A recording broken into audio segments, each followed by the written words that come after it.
कहते हैं और क्यों, तो बोलते हैं, बोलिए, उत्पत्ति स्थिति अंतकरणाद ब्रह्मा विष्णु शिवात्मकम संज्ञाम याति एक एव जनार्दन।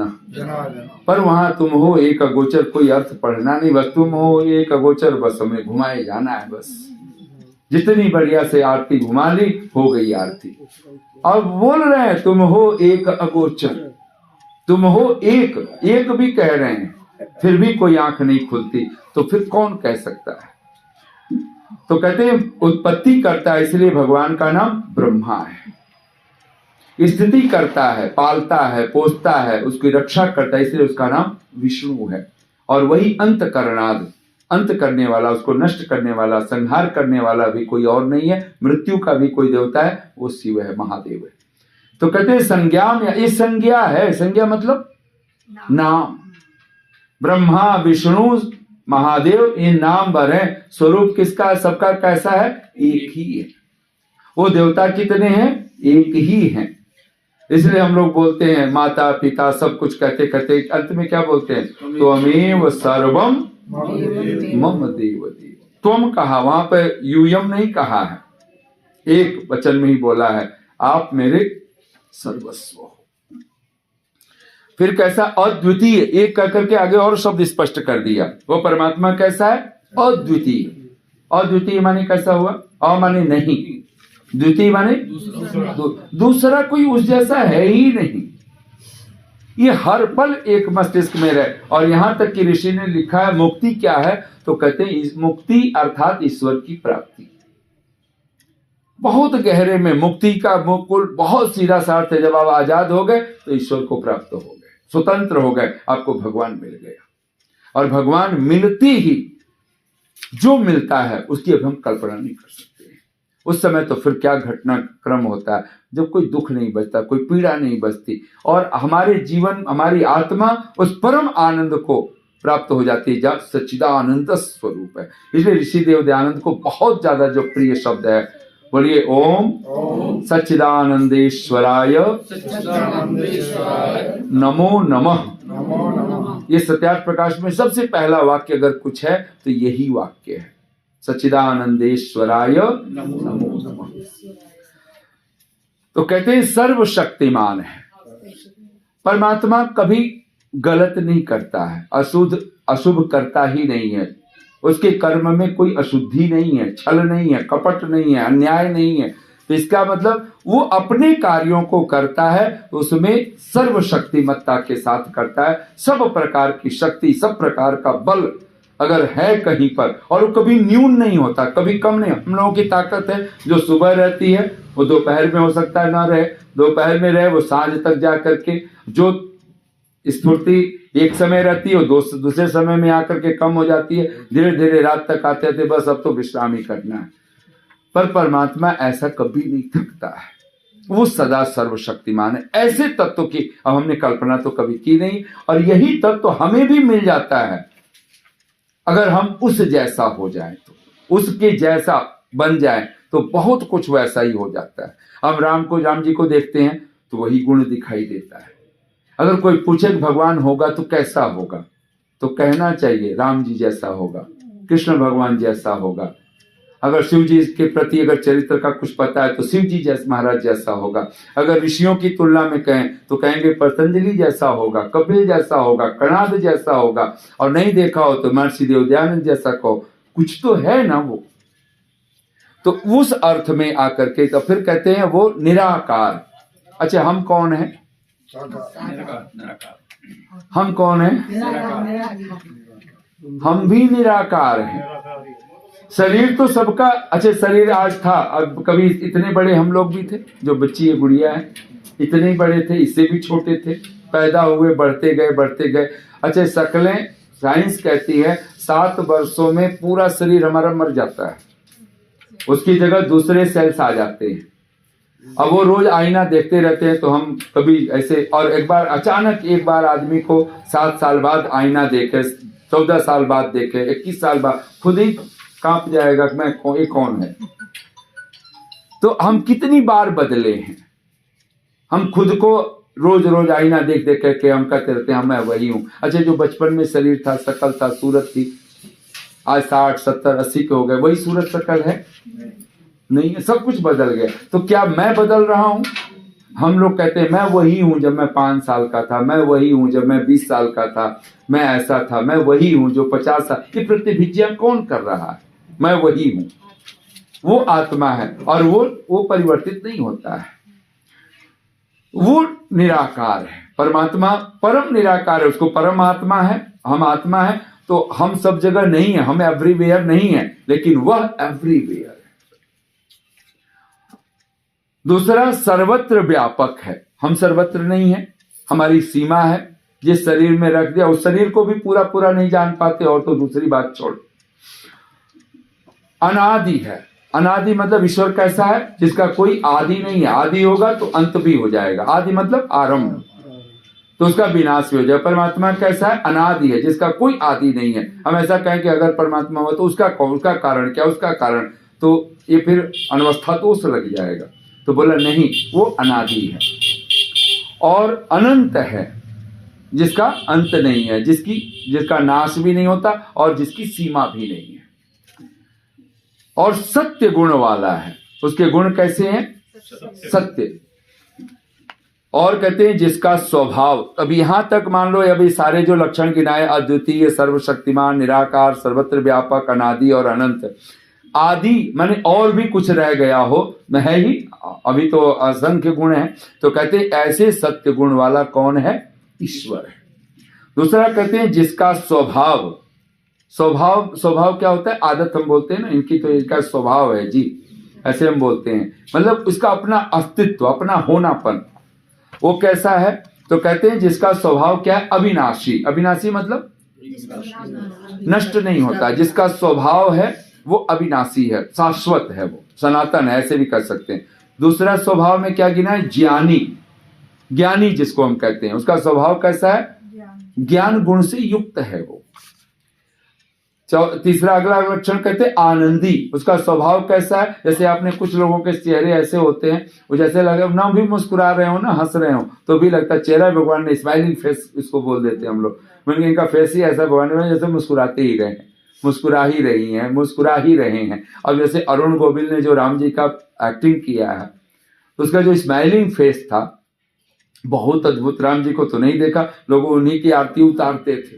अरुण गोविल अगर आ गए टीवी पर तो बस आरती उतारो, भगवान जी की आरती सीधे सीधे। तो आनंदी उसका परमात्मा का स्वभाव कैसा है? ज्ञानी है, अविनाशी है, आनंदी है। और अगला लक्षण का शुद्ध है, निर्दोष है, पवित्र है, उसमें कोई दोष नहीं है, कोई अशुद्धि नहीं है। वो कैसा है? हम लोग क्या कहते हैं, अरे जब राम में इतने अवगुण हैं माना जा सकता है, जब कृष्ण भगवान में इतने दोष हैं, जब ब्रह्मा विष्णु महादेव में दोष भरे पड़े। पुराणों में ऐसी कथानक है कि ब्रह्मा जी में भी दोष है, विष्णु में भी दोष है, शिव जी महाराज में भी। तो हम किस खेत की मूली हैं? मतलब इन इतने बड़े बड़े ऋषि मुनियों, तो मतलब हम छुट्टी अपने आप को बड़े आराम से। जबकि भगवान कृष्ण भगवद गीता में कहते हैं अर्जुन से, निर्दोषम, बोलिए निर्दोषम ही समम ब्रह्म। परमात्मा कैसा है? ब्रह्म कैसा है? तो निर्दोषम, और वो सम है, उसको सुख दुख हानि लाभ उससे कोई विचलित नहीं होता है। और समम ब्रह्म, वो ब्रह्म कैसा है? निर्दोषम, निर्दोष है।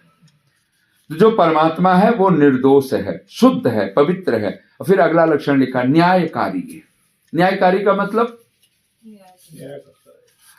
न्याय करना समझ में आए ना आए, एक अर्थ समझ में आ जाना चाहिए। अन्याय नहीं करता है वो, ये अर्थ पकड़ना ज्यादा जरूरी है। न्यायकारी शब्द पकड़ने के बजाय ये शब्द पकड़ लें, वो अन्यायकारी नहीं है।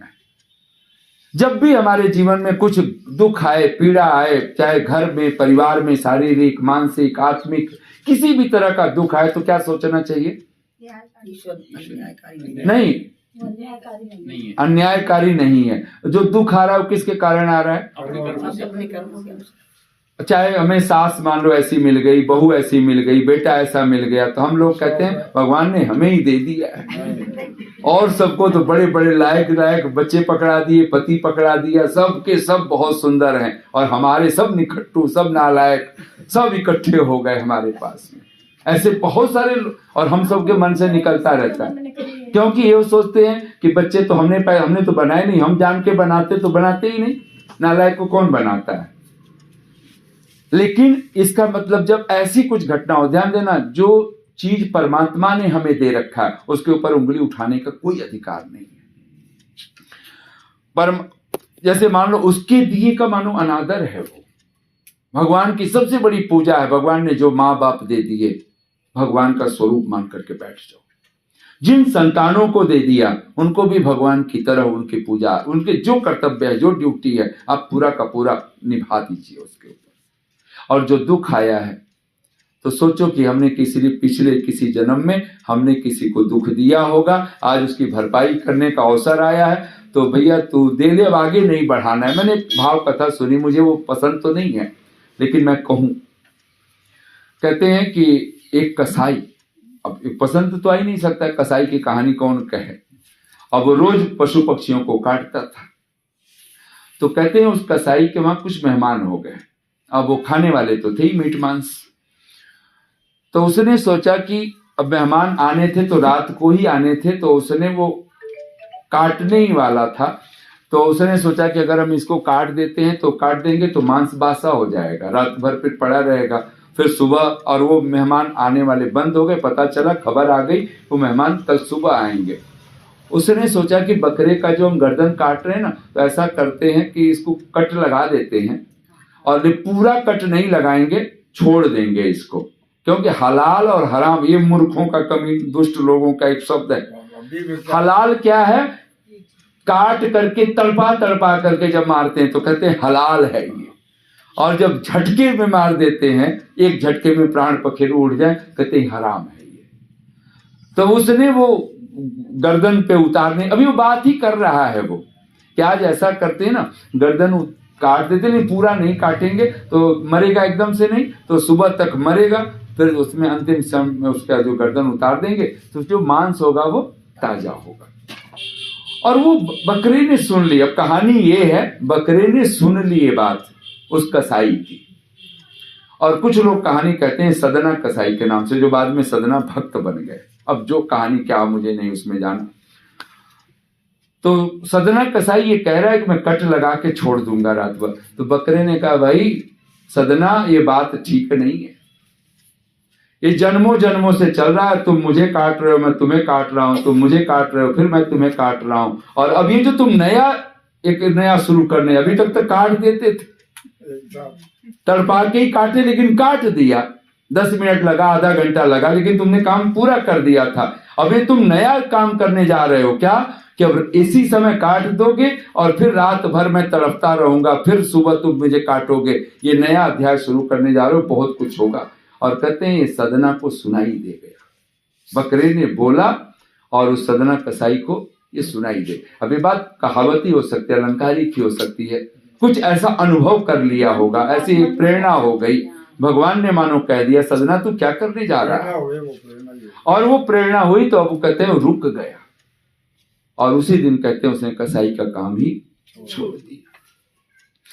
ये समझ में एक बार आ जाए, हम जो उसको पीड़ा दे रहे हैं, हमने भी अगर आज मुझे आज बहू पीड़ा दे रही है, आज मुझे सास पीड़ा दे रही है, तो मैंने दिया है कभी, मैंने माँ को दिया, मैंने किसी को दिया, मुझे वही प्रतिफल में मिला, अब फिर अध्याय मैं शुरू करूं उसको। तो बेटी तू दे ले, तुझे जो देना है, ना कहो ना, आगे ऐसे कहोगे तो पता चले अच्छा मैं ही हूं, वो तो कुछ भी और बढ़ सकता है, बस भीतर कह डालो, बस भगवान मुझे सहने की शक्ति दे दे, मैं हंसते मुस्कुराते, जो भी कठोर से कठोर आपदाएं, कैसी भी परिस्थितियां, कैसे भी अपमानजनक शब्द मुझे मिले, बस अगर मेरे कर्मों का ही तो फल आया, अभी ये मान लोगे और अभी अपने कर्मों का, और आप देखोगे कि परमात्मा फिर कृपा ऐसी कर देगा, बस आप कल्पना नहीं कर सकते उसको। हम लोग मुंह से मैं क्यों कहूं, आप समझ सकते हो, सचमुच में परमात्मा इतनी कृपा करता है जिसकी हम कल्पना नहीं कर सकते। एक बार अगर आपकी बेटी ने, आपकी बहू ने, आपके सास ने, आपके दामाद ने, आपके पति ने, आपके ससुर ने, सास, किसी ने भी आपको ऐसा लगता हो कि ये बड़े दुष्ट हमें मिल गए हैं, और जिस दिन परमात्मा का मान करके बैठोगे और ये मान लोगे मेरे कर्मों का फल मिल रहा है, पूरा इतिहास बदल जाएगा, पूरा भूगोल बदलेगा, पूरी जिंदगी की धारा बदलेगी, एक चैतन्यता का एहसास होगा।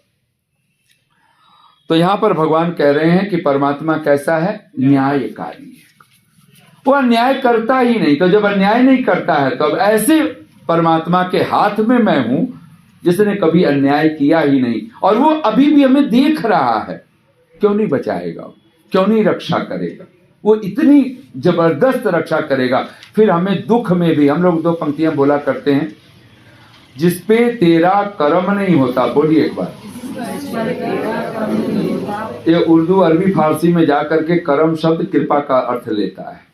जिसपे तेरा कर्म नहीं होता था, जिसपे तेरी कृपा नहीं होती, जिसपे तेरा कर्म नहीं होता वह कभी मोहतरिम नहीं। आपने सुना होगा मोहतरमा, मोहतरिम ये बहुवचन, मोहतरिम बहुवचन, तो मोहतरमा अर्थात श्रीमान जिसको हम कहते हैं, धन्यवाद, सौभाग्यशाली जिसको कहें, श्री संपन्न कहें।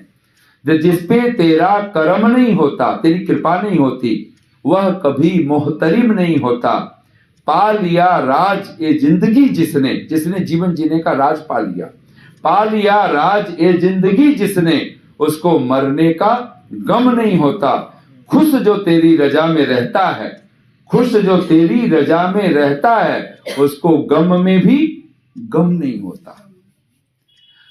खुश जो तेरी रजा में रहता है, उसको गम में भी गम नहीं होता। तेरे लुत्फो अता वो रहमत का, लुत्फ माने तेरे प्यार का, तेरे प्रेम का, तेरी रहमत का, तेरी दान का, तेरी दया का, तेरे लुत्फो अता वो रहमत का किस्सा हमसे रकम नहीं होता। अगर मैं लिखने बैठूं तो इतनी कितनी कृपाएं हम पर लुटाई हैं, मैं उसको लिख नहीं सकता, बयान नहीं कर सकता। तेरे दर का एक गधा, गधा का मतलब एक फकीर, एक भिखारी, एक भिक्षु, तेरे दर का एक गधा एक शहंशाह से कम नहीं होता। एक बार उसके दर का कोई भिखारी भी बन जाए ना, फटे हाल होकर के भी उसके दरवाजे का अगर हम भिक्षुक बन करके पहुंचे तो पता चला दुनिया कहती तो सम्राट है, कोई बादशाह है। उसकी बादशाहत में स्वामी राम तीर्थ हो गए, नाम सुना होगा। स्वामी राम तीर्थ अपने नाम के आगे वो राम बादशाह करके बोलते थे, बन गया ना। हाँ, तो स्वामी, और उन्हीं के ये भजन है, पंक्तियां हैं जो बहुत हम भजन की तरह बहुत प्रसिद्ध हुआ।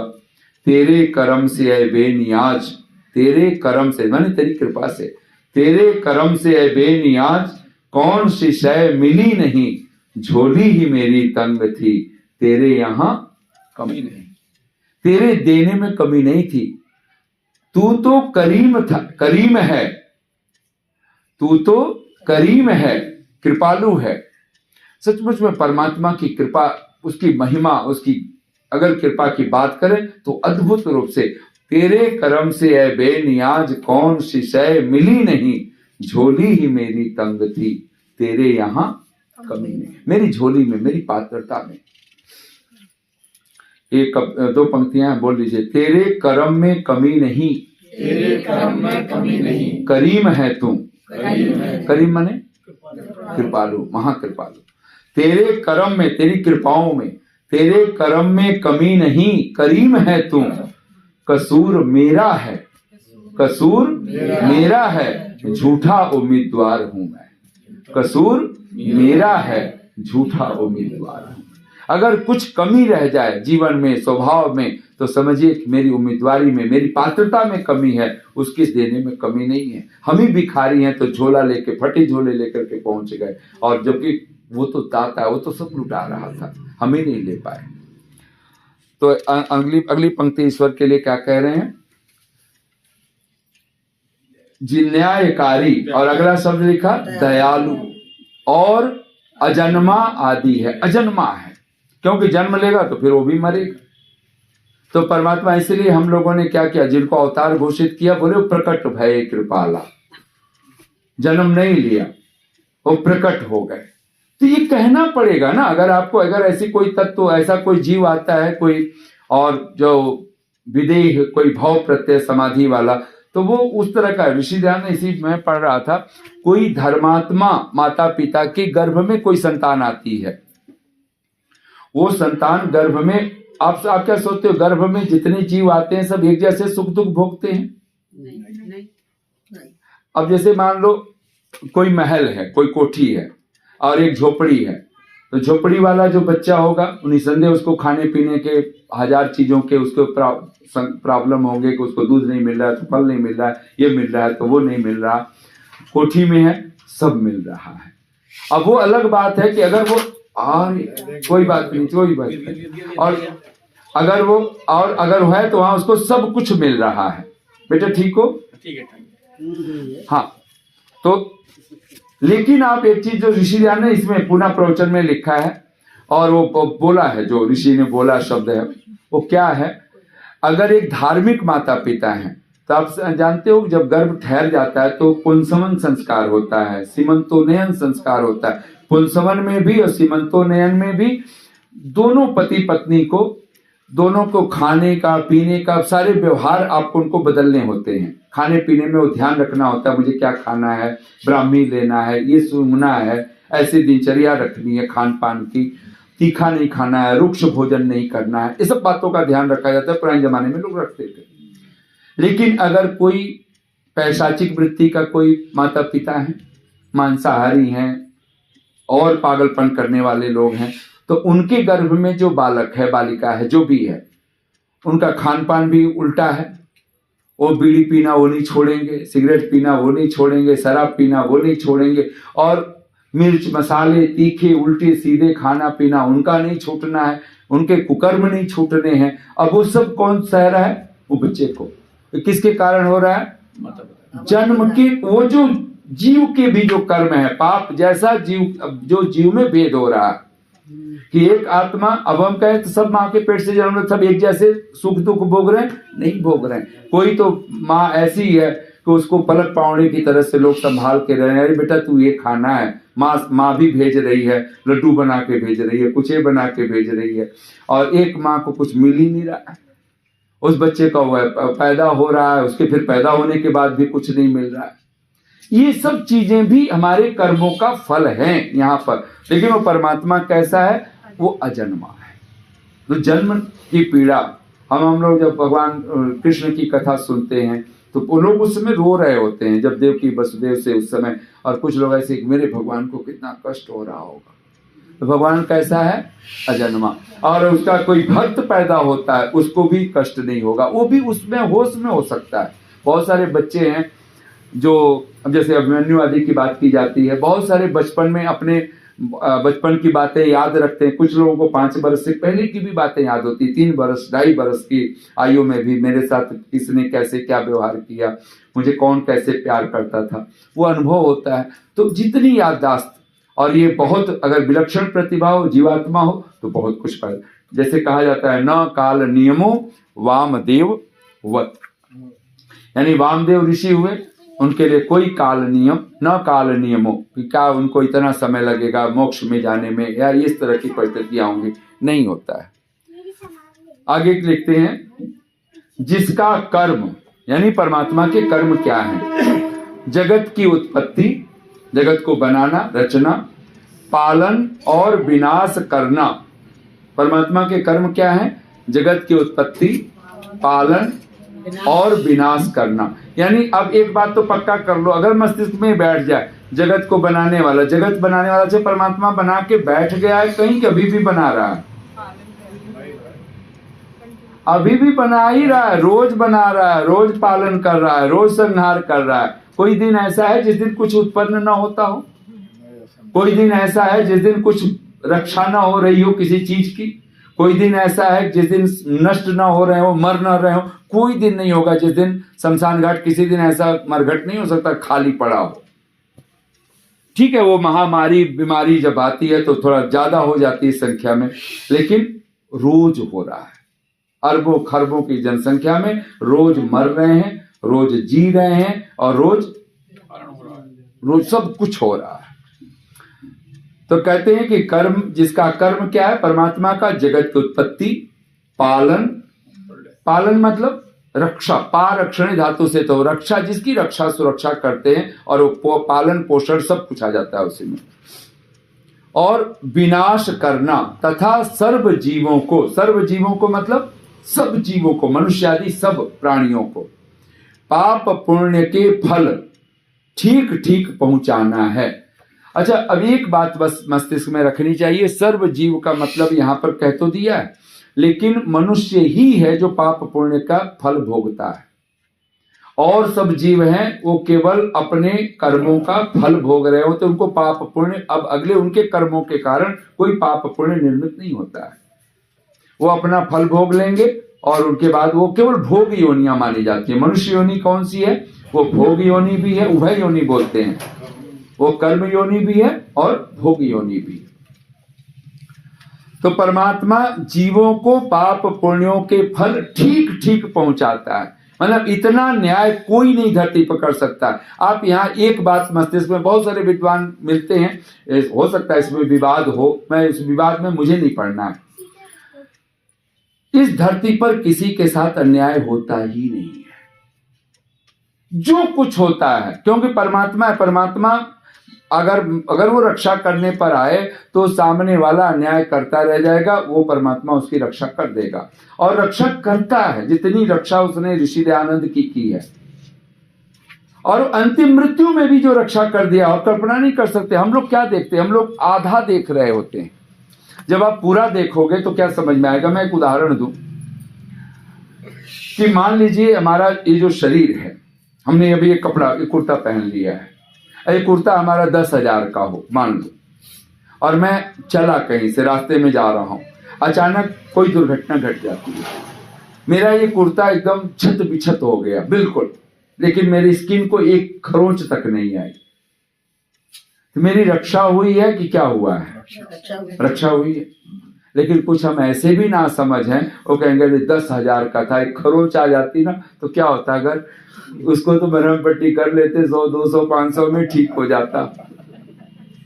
मैंने सुना है, एक सच्ची घटना बताते हैं, अब जैसा भी हो, एक आदमी ने नया नया जूता खरीदा, और जब जूता खरीदा तो वर्षा होने लगी, तो उधर से वो आ रहा है, तो ठीक है, वर्षा भी कीचड़ मच गया है और सब चीजें हैं, लेकिन पत्नी ने देखा वो आते हुए तो उसके पांव बिल्कुल लहूलुहान हुए पड़े, कील चुभी पड़ी थी पैर में।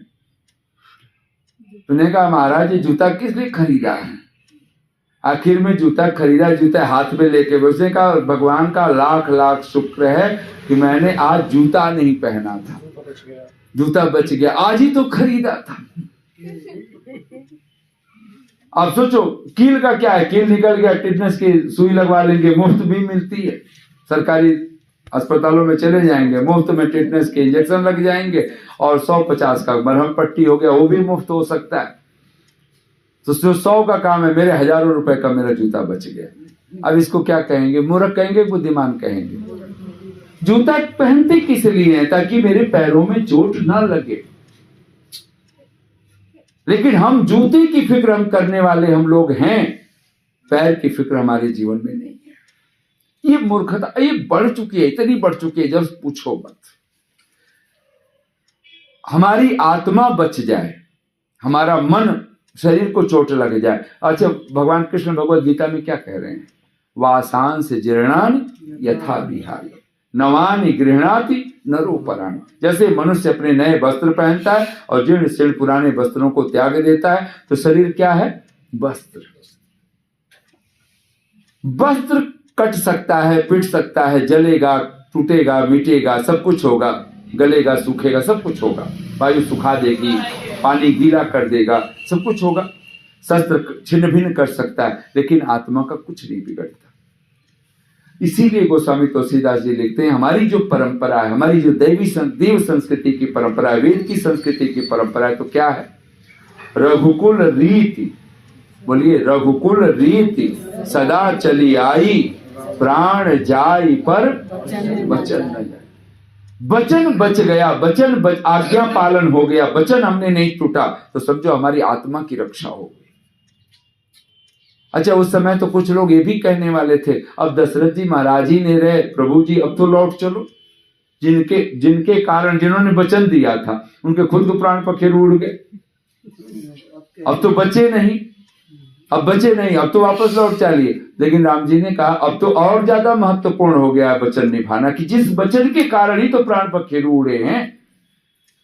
मैं नहीं छोड़ सकता, मैं तो जो वचन दे दिया तो दे दिया, और पिता के वचन का मुझे पालन करना है। जिस दिन आप अपनी वाणी पर, अपने मन के कर्मों पर, अपनी आत्मा को, इसलिए 2 पंक्तियां बोली एक बार, और घड़ी पर नजर पहुंच गई है तो इस पर पूरा इसको विराम भी देते हैं। कितना हुआ? 5:45। अच्छा 5:45, हाँ ठीक है, कोई नहीं, समेटते समेटते 5 ही बजेंगे। तो वो क्या, पूरी पूरी बोलिए एक बार। अश्क पीने की बात होती है। अश्क माने क्या होता है? आंसू। लोग कहते हैं ना, अरे कोई नहीं, बेटे ने कुछ कह दिया, बहू ने, इतना रोने धोने की जरूरत नहीं है, सब ठीक है, पी लीजिए आंसू, सभी पीते हैं। अश्क पीने की बात होती है, अश्क पीने की बात होती है, होंठ सीने की बात, कहते होंठों को सील लीजिए, तो चुप रह जाइए, मत बोलिए, ज्यादा बोलने का युग नहीं रहा, कोई बात नहीं, बोलने दीजिए जिसको जो बोलना है, आप तो अपना होंठ सील लीजिए। अश्क पीने की बात होती है, होंठ सीने की बात होती है, बेच डाली जमीर जिन लोगों ने, बेच डाली जमीर, आत्मा ही बेच डाली, जमीर ही बेच डाला, बेच डाली जमीर जिन लोगों ने, फिर भी जीने की बात होती है, फिर भी जीने की बात होती है। इससे बढ़कर के पागल पर कुछ नहीं हो सकता। आंसू पी रहे हैं, होंठ सी रहे हैं, जमीर बिक गया है, और फिर भी जिए जाने की, फिर भी जीने की तमन्ना, फिर भी जीने की कामना। ये जीवन नहीं, ये मृत्यु से भी बदतर है, ये नरक नहीं, नरक से भी महानरक है। अगर आपकी आत्मा बचती है, मन बच गया, आपका सब कुछ बच जाता है। और भगवान कृष्ण की पूरी भगवत गीता इसी की मानो व्याख्या है, पूरी भगवत गीता। और जो कुछ पाप कर्मा जो लोग होते हैं, जो पुण्य कर्मा जो लोग होते हैं, पुण्य कर्मा सदा ही भगवान के पास होते हैं, भगवान के निकट होते हैं, भगवान में ही होते हैं। और जो पाप कर्मा है वो अभी भी नष्ट होते, भले वो दिखें आपको कैसे भी अवस्था में, लेकिन वो नष्ट प्राय होते हैं, जिसको भगवान कृष्ण कहते हैं मया हता। वो मारे जा चुके हैं, उनको मारना तो बस एक कोई निमित्त बस बनने की भर की बात होती है। मरे मराए लोगों का जीवन भी कोई जीवन होता है। मरे जा रहे हैं, जिए जा रहे हैं, सफर को खत्म हम बस किए जा रहे हैं। क्यों जी रहे हैं खबर ही नहीं, क्यों जी रहे हैं खबर ही नहीं, इरादों पे अपनी नजर ही नहीं, बस ये सांस आ रहे हैं, लिए जा रहे हैं, मरे जा रहे हैं, जिए जा रहे हैं, सफर को खत्म हम बस लिए जा रहे हैं। कहाँ जा रहे हैं, कहाँ है ठिकाना, कहाँ जा रहे हैं, कहाँ है ठिकाना, कभी हमने सोचा न समझा न जाना। सोचने विचारने की फुर्सत ही नहीं है, रोटी कपड़ा मकान जुटाते जुटाते जुटाते बस बात खत्म। कहाँ जा रहे हैं, कहीं तो जा रहे हैं। और जितना संसार को भोगने वाला, आप जान के हैरान होंगे, जितना संसार को भोगने में लगेंगे उतना शमशान के नजदीक खुद तैयारी कर रहे हैं। अच्छा, और ऐसा व्यक्ति अगर जिए भी तो जीना क्या है उसको? कहाँ जा रहे हैं, कहाँ है ठिकाना, कभी हमने सोचा न समझा न जाना। जो दिल में आया बस किए जा रहे हैं, जो दिल में आया बस किए जा। किसी ने कहा यहाँ वहां चलो तो वहां चल दिए, किसी ने कहा वहां चलो तो वहां चल दिए। खुद का कोई लक्ष्य नहीं, खुद का कोई ठिकाना नहीं, खुद का कोई पहचान नहीं, कोई खुद की कोई रूपरेखा नहीं, कोई लक्ष्य नहीं, कोई उद्देश्य नहीं, कोई जीवन का कोई जीवन। जो दिल में आया बस किए जा रहे हैं, मरे जा रहे हैं, जिए जा रहे हैं, सफर को खत्म हम बस किए जा रहे हैं। ऋषि दयानंद ने जो पहला रत्न दिया है, तो पढ़ेंगे तो पहला रत्न क्या है? ईश्वर। आगे अगले पंक्ति पढ़ लीजिए उसके बाद। पालन और विनाश करना तथा सर्व जीवों को पाप पुण्य के फल ठीक ठीक पहुंचाना है, उसको ईश्वर कहते हैं। ईश्वर कौन है? ऐसा जो गुण वाला जो तत्व है उसका नाम ईश्वर है, और हम उसी के पास हैं, उसी के अंदर हैं, उसी में जी रहे हैं। और दूसरा रत्न कौन सा है? देखो ऋषि दयानंद को एकदम यही अभिप्रेत है। सबसे पहले वो जो लक्षण गिनाए गए, धर्म की परिभाषा भी पढ़ लीजिए, व्याख्या बिना किए इसी में आ गया होगा जितना बोला है। जिसका स्वरूप, धर्म किसको कह रहे हैं? तो धर्म अर्थात नहीं लिखा है, लेकिन उसका भाव यही है। धर्म का क्या मतलब है? जिसका स्वरूप। धर्म का स्वरूप क्या है? ईश्वर की आज्ञा का यथावत पालन, ईश्वर के जो आदेश हैं, उसकी जो आज्ञाएं हैं, उसका यथावत पालन और पक्षपात रहित न्याय, सर्वहित करना है, सबके हित का कार्य करना है और पक्षपात रहित न्याय करना, जिसमें अविद्या, हठ, अभिमान, क्रूरता आदि दोष युक्त होने के कारण वेद विद्या से विरुद्ध है, इसलिए यह अधर्म। अच्छा, धर्म का हमने पढ़ना शुरू कर दिया था। जो कि प्रत्यक्ष आदि प्रमाणों से सुपरीक्षित, जो कि प्रत्यक्ष आदि प्रमाणों से सुपरीक्षित और वेदोक्त होने से सब मनुष्यों के लिए मानना योग्य है, उसको धर्म कहते हैं। तो मैंने अधर्म का भी थोड़ा सा पढ़ लिया है। तो मूल चीज धर्म का क्या हुआ? जो प्रत्यक्ष आदि, तो मूल रूप से 8 प्रमाण कहते हैं, उसको 8 प्रकार का ज्ञान भी कहा जाता है। तो प्रत्यक्ष, अनुमान और शब्द प्रमाण, 3 प्रमाण हैं। 3 के माध्यम से हमें ज्ञान होता है। बेटा एक बार शांत हो जाओ। हाँ, तो प्रत्यक्ष, अनुमान और शब्द 3 प्रमाण हैं। तो तीनों प्रमाणों के माध्यम से यहाँ पर कहते हैं कि और वेदोक्त होने से, यानी धर्म का क्या हुआ? वेदों में जो कहा हुआ है, और भगवान का आदेश कहाँ है? वेद वाणी है।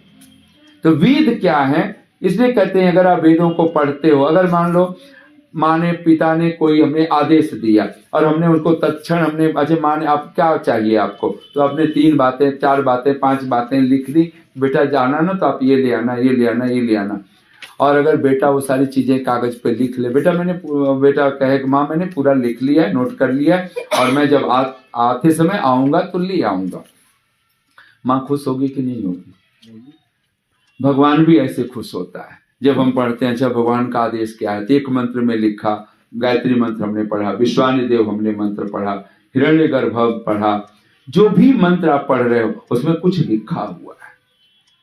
उसमें पढ़ते आपको ख्याल आएगा कि अच्छा इस मंत्र में, और धीरे धीरे अगर श्रद्धा से आप पढ़ते जाएं तो मुश्किल से 3 साल का एक समय माना जाता है। आप ब्रह्म मुहूर्त में अगर आप बैठते हो, संधि बेला, जो जैसे इस समय सांझ की संधि बेला, अब नियम तो इतना टूट सकता है क्योंकि संसार है, संसार में क्या कुछ, लेकिन लगातार अगर कोई 3 महीने का अभ्यास और एक 3 साल का अभ्यास, संस्कृत थोड़ी बहुत भी आती होगी, आप हैरान हो जाएंगे, वेद मंत्र आपको अर्थ देने लग जाएंगे। आपको लगेगा भगवान हमें कहने लग गए, सीधे सीधे आप मंत्र पढ़ोगे और आपको अर्थ प्रतिभाषित होने लग जाएगा सहज रूप से। आपको ऐसे बहुत सारे विद्वान हुए हैं। और तो यहां पर ऋषि कहते हैं कि उसको, तो पूरे शब्द क्या है? वेदोक्त होने से सब मनुष्यों के लिए मानना योग्य है, उसको धर्म कहते हैं। तो हमने ये 2 पढ़ा है, और मूलतः पढ़ना था हम लोगों को अधर्म। चलिए इसी का विपरीत है।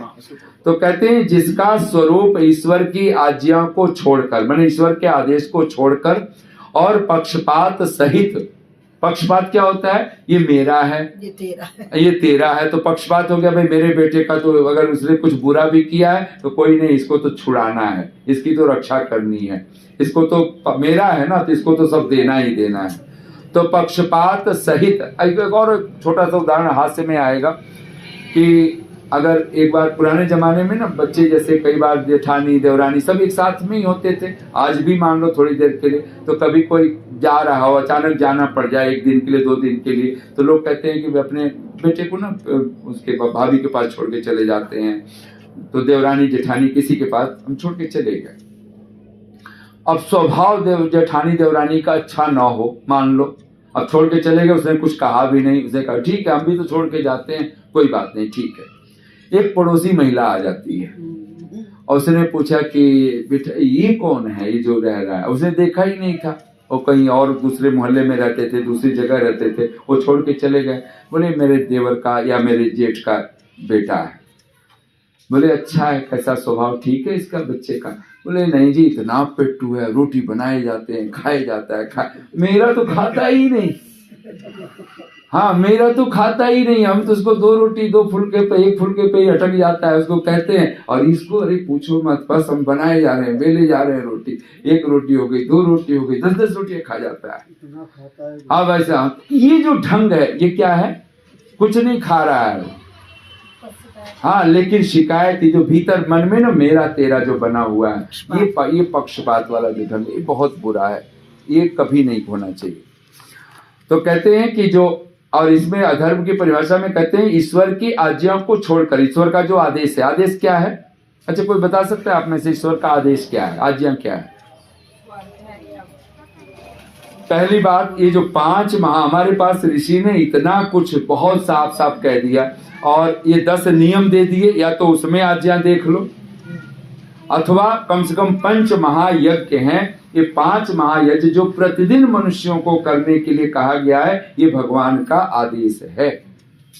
और अगर उसके आदेश को छोड़ देते, हम संध्या करनी है, हम उस समय पिकनिक कर रहे हैं, उस समय हम नाच रहे हैं, कूद रहे हैं, उछल रहे हैं, उस समय का किसी भी शास्त्रों को पढ़ेंगे, संधि समय में खाना पीना ये पाप ही माना जाता है। उस समय सोना भी पाप, बीमार से बीमार आदमी को भी संधि वेला में लोग कहते प्रातः काल का हो चाहे सायंकाल का हो, कहते नहीं कुशन लगा करके बिठा दो, संधि समय में सोया नहीं जाता। उस समय कोई भी संतान उत्पत्ति के लिए भी कर्म करना महापाप माना जाता है, रोग वाला माना जाता है। इस तरह की स्थितियां, यानी ब्रह्म यज्ञ करना ही करना है, देव यज्ञ करना ही करना है, पितृयज्ञ ये भगवान का आदेश है कि आपको माता पिता की, पितरों की सेवा करनी है, उनसे कभी उनके साथ कठोर बोलना, उनके अवहेलना करना, उनका अनादर करना, उनको प्रताड़ित करना, ये तो बात ही बिल्कुल पागलपन की है। चौथी आज्ञा क्या है? प्राणी मात्र के लिए, कृमि कीट पतंग स्वान पतित पाप रोगियों के लिए कोई दीनहीन गरीब कुर्बा आ जाए, उसको रोटी जरूर दे देना। क्या पता वो रोटी ना पाए तो चोरी करेगा, और चोरी करेगा तो उसका पाप का भागी आप होंगे, फिर आतंक फैलाएगा फिर वो। और अगर आपकी रोटी के कारण, मान लो भूख के कारण उसे रोटी मिल गई, चोरी करने से बच गया, तो उसका पुण्य भी आपको हमको लगेगा। तो कहते हैं रोटी कपड़ा अवश्य ही दे देना चाहिए, ये बलि वैष्णदेव का एक क्रम होता है। उसी में आपका अतिथि यज्ञ, कोई न कोई साधु संत विद्वान, चाहे गृहस्थी हो, चाहे ब्रह्मचारी हो, चाहे वानप्रस्थी हो, चाहे सन्यासी हो, उसकी तन से, मन से, धन से, सब प्रकार से। हमारे वहां तो परंपरा है, भोजन खिलाते हैं, और भोजन खिलाने के बाद ऐसे थोड़े भेज दिया जाता है, चाहे दक्षिणा, चाहे 100 दो, 50 दो, 500 दो, 1000 दो, जो आपका सामर्थ्य हो, दक्षिणा देनी ही होती है। ऐसे कोई नहीं किसी को भेज देता है। आप सीधा देते हो, कोई व्रत पूजा अनुष्ठान करते हैं तो सीधे पर भी सब नमक आटा दाल चावल रोटी खाने पीने, घी दूध सब, दही सब, फल फूल रख दिया, उसके बाद चाहे अपने सामर्थ्य पर 50 रुपया रखो, 10 रुपया रखो, अब रखते हो उसके ऊपर। ये स्वभाव जब आपका बना होता है, मुझे देना है, मुझे बांटना है, मुझे लुटाना है, तो ये एक धर्म का स्वभाव। तो मूल भगवान का आदेश है 5 महायज्ञ। कठोपनिषद हमारे वहां अतिथि यज्ञ के कारण ही पैदा हुआ है। नचिकेता की क्या योग्यता है कि 3 वरदान पाले? वो क्या कर दिया था उसने यमाचार्य का?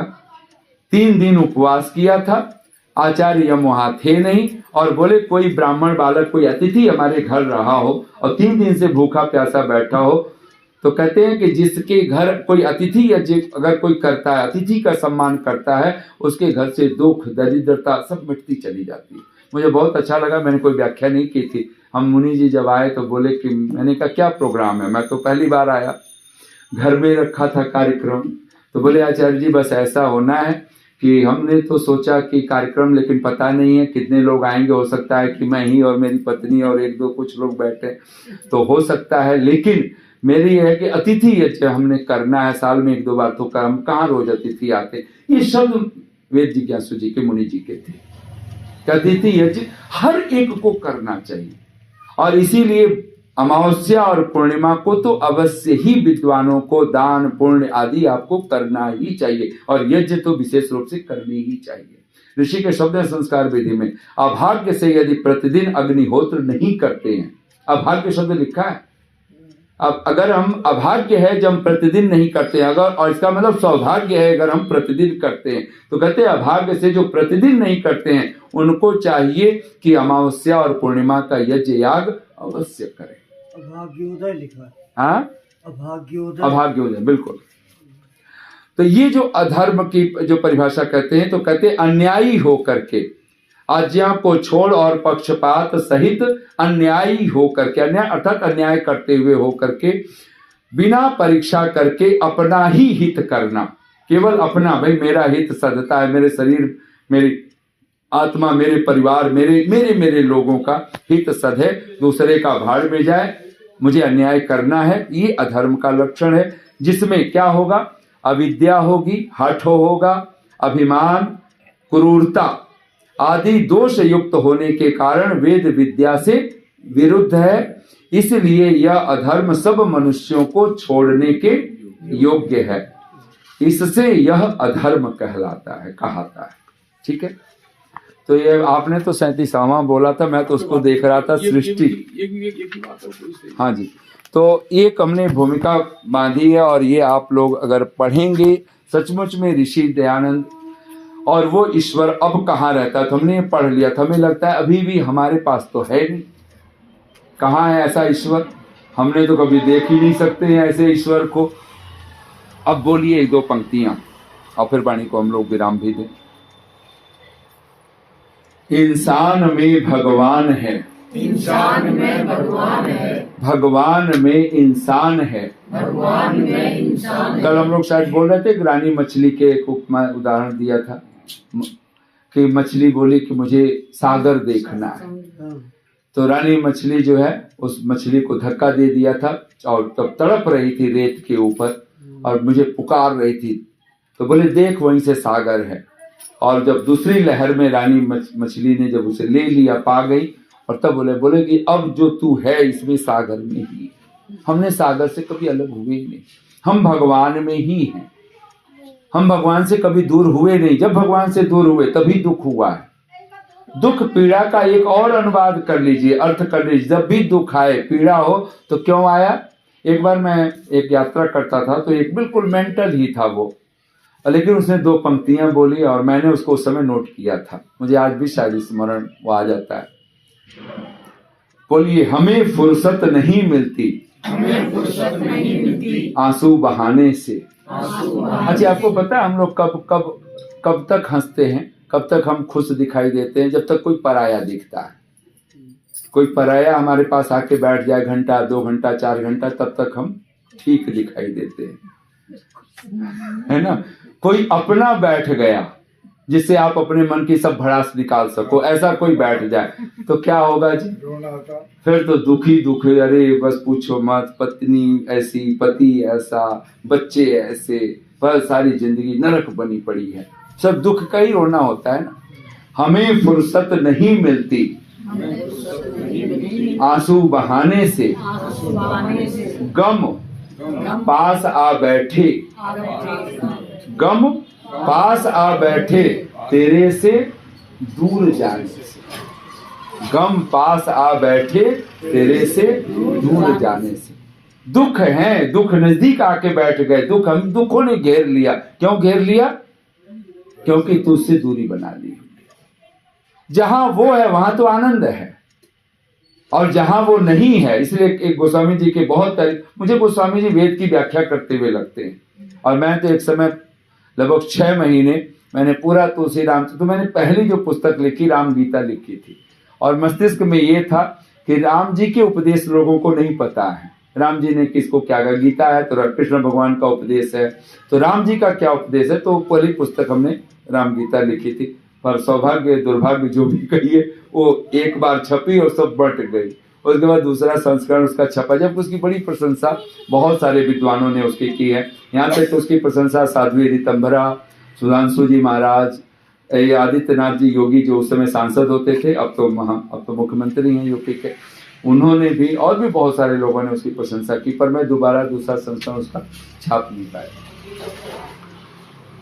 हमें वो तब गोस्वामी तुलसीदास जी क्या लिखते, तभी उनके कुछ पंक्तियां मुझे एकदम स्मरण रहता है। बोलिए, तुम बिन दुखी तुम बिन दुखी सुखी तुम तेहि। सुखी तुम तेहि। अनुवाद नहीं हो गया? तुम बिन दुखी, हम दुखी क्यों हैं? तुम बिन, आपके बिना जी रहे हैं इसलिए दुखी हैं। सुखी तुम ते, और सुखी कौन है? जिसके साथ आप हैं, जो आपके साथ है तुमसे ही सुखी है।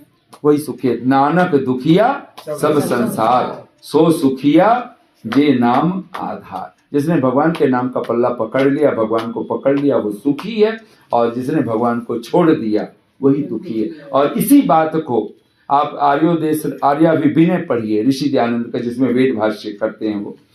बोलिए, पुरः सदः सर्व सदः। शर्म शब्द ये हिंदी वाला शर्म नहीं है, शर्म का अर्थ सुख है। तो कहते हैं पूरा सदा, जो सदा भगवान को ही अपने सम्मुख रखता है, भगवान के समक्ष रखता है, कहते हैं सर्व सदा, सदा सुख में ही रहता है। जो सदा परमात्मा को अपने समक्ष रहता है, पुरोहित जैसे परमात्मा है, ऐसे जो परमात्मा के सम्मुख है, अभिसम्मुख है हर पल, कहते हैं वो सदा सुख में ही रहता है। यम एव एष वृणुते तेन लभ्य। तब ये पंक्तियां, तो हम लोग जो वो पंक्तियां मैं बोल रहा था वो मेंटल, तो मैंने, मुझे इतना लगा, छू गया। हमें फुर्सत नहीं मिलती आंसू बहाने से, गम पास आ बैठे तेरे से दूर जाने से। इंसान में भगवान है, बोल लीजिए एक बार, इंसान में भगवान है, भगवान में इंसान है। उन सफीनों का कभी, सफीना कहते हैं नौका को, उन सफीनों का कभी तूफान कर सकते हैं क्या? उन सफीनों का कभी तूफान, कोई तूफान उन नौका का कुछ नहीं बिगाड़ सकता। उन सफीनों का कभी तूफान कर सकते हैं क्या? जिनका माझी है प्रभु, जिनको प्रभु पे मान है। जिनका माझी है प्रभु, जिनका खिवैया माझी, जिनका माझी है प्रभु, जिनको प्रभु पे मान है। मंजिलें चल पड़ती हैं उन राहगीरों की तरफ। और हमारी मंजिल जड़ नहीं है, परम चैतन्य, चेतन का चेतन मात्र वस्तु। बच्चा जब चलना सीख रहा होता है ना, तो बच्चा चल रहा, हम लोग चलना सिखा रहे हैं, और बच्चा जरा सा कहीं लगता है कि लुढ़क जाएगा, गिर जाएगा, हम दौड़ करके पकड़ ही लेते हैं। जिनका माझी है प्रभु, जिनको प्रभु पे मान है, मंजिलें चल पड़ती हैं उन राहगीरों की तरफ। मंजिलें चल पड़ती हैं उन राहगीरों की तरफ। दिल में जिनके जोश है, पैरों में जिनके जान है। सत्यार्थ प्रकाश जब आता है जीवन में तो उल्लास आता है। हर अध्याय का नाम ऋषि ने क्या लिखा है? समुल्लास। ये जोश खत्म नहीं होता, उल्लास खत्म नहीं होता, उमंग कभी खत्म नहीं होता। जब आप सत्य की राह चलते हो, हमारा सत्य हमें उदास बना देता है, हमारा सत्य हमें हताश करता है। इसका मतलब हमने सत्य के नाम पर सत्य की कोई सूखी ठटरी पकड़ रखी है, हमने सत्य के नाम पर असत्य को ही पकड़ रखा है। ऐसा कैसे हो सकता है? सूरज उग गया है फिर भी अंधेरा है, तो दो ही बातें हो सकती है, या तो आंख बंद है, या फिर सूरज का चित्र लगा रखा है। अब चित्र वाले सूरज से तो सूरज की रोशनी फूटेगी नहीं, या फिर अंधे हैं, या फिर खिड़की दरवाजे बंद हैं, कुछ तो है ना। इंसान में भगवान है, भगवान में इंसान है। उन सफीनों का कभी तूफान कर सकते हैं क्या? जिनका माझी है प्रभु, जिनको प्रभु पे मान है। मंजिलें चल पड़ती हैं उन राहगीरों की तरफ। मंजिलें चल पड़ती हैं उन राहगीरों की तरफ। दिल में जिनके जोश है, पैरों में जिनके जान है। और सचमुच में जोश और जान दोनों चाहिए, बल भी चाहिए और उत्साह भी, उल्लास भी चाहिए। और भगवान कृष्ण भगवद गीता में कहते हैं, जो मेरा भक्त होता है, सात्विक जो कर्म करने वाला होता है, अर्जुन, धृति उत्साह समन्वित, वो सदा ही धैर्य से और उत्साह से उस समन्वित होता है। उसका उल्लास कभी धीमा नहीं पड़ता। 1000 बार भी उसका पतन हो, दुनिया कहे अब गिर गए, वो कभी गिरता ही नहीं। वो फिर उठ खड़ा होता है, फिर उठ खड़ा होता है, और वो पा ही लेता है। तो जीवन का एक सूत्र हम बनाएं कि इस परमात्मा की सृष्टि में सबसे मूल अगर कोई तत्व है, अगर एक तत्व, एक ही रत्न को पा लिया, सब पा लिया, वो कौन है? वो ईश्वर है। ये नमस्ते तक 100 लिखा है, 1000 भी लिखे जा सकते हैं। ये भी रत्न है, ये भी रत्न है, पर मूल रत्न कितने हैं जी? एक। मूल रत्न किसको पाना है? इस पूरे आर्योदश रत्नमाला से अगर आपको मैं कहूं कि एक रत्न आपके पास हर समय होना चाहिए, तो कौन सा रत्न है? ईश्वर। वो पहला है। अगर उसको संभाल लिया तो आपने सब संभाल लिया। मैं अक्सर मैं कहा करता हूं, सत्यार्थ प्रकाश से अगर आपने एक समुल्लास अगर बचाना हो तो कौन सा बचाएंगे? पहला। वो पहला है। और मैं सच कहूं कि अगर कोई अतिशयोक्ति नहीं, अगर जिसने सत्यार्थ प्रकाश का पहला समुल्लास नहीं पढ़ा, नहीं समझा, वो भूल जाए कि उसने सत्यार्थ प्रकाश पढ़ा है। उसे समझ में ही बाहर होगा, उसको कुछ नहीं समझ में आने वाला, वो ऋषि को समझ ही नहीं सकता है। ठीक ऐसे ही जिसने इस आर्योदश रत्नमाला का अगर ईश्वर तत्व नहीं समझ में आया, पहला रत्न नहीं समझ में आया, उसके लिए वो जी जान नहीं लगा रहा, फिर वो नमस्ते तक पहुंच जाए। हम लोग क्या करते हैं? नमस्ते से शुरू होते हैं और फिर वहां पहुंचते पहुंचते कहीं वहीं मोक्ष मुक्ति और कहीं बीच में और जाके उलझ पुलझ करके रह जाते हैं और पूरी बात खत्म। स्वमंतव्य मंतव्य में भी यही पहला है। हाँ, यही पहला, ईश्वर ही पहला है। ईश्वर को छोड़ करके कुछ ऋषि ने लिखा ही नहीं है। और ये बात हमेशा हम लोगों को समझ में आए तो बहुत। हाँ, पहला ईश्वर है, दूसरा चारों वेदों की बात है, तीसरा अधर्म है और चौथा जीव है। ऐसे कुछ करके बिल्कुल वही है। चलिए आइए, पूरी श्रद्धा के साथ हम लोग इस समय इसको यहीं पर विराम दें। बहुत शांति और आपने प्रसन्नता से प्रेम पूर्वक सुना है। बहुत बहुत साधुवाद, बहुत बहुत धन्यवाद। ओम शम।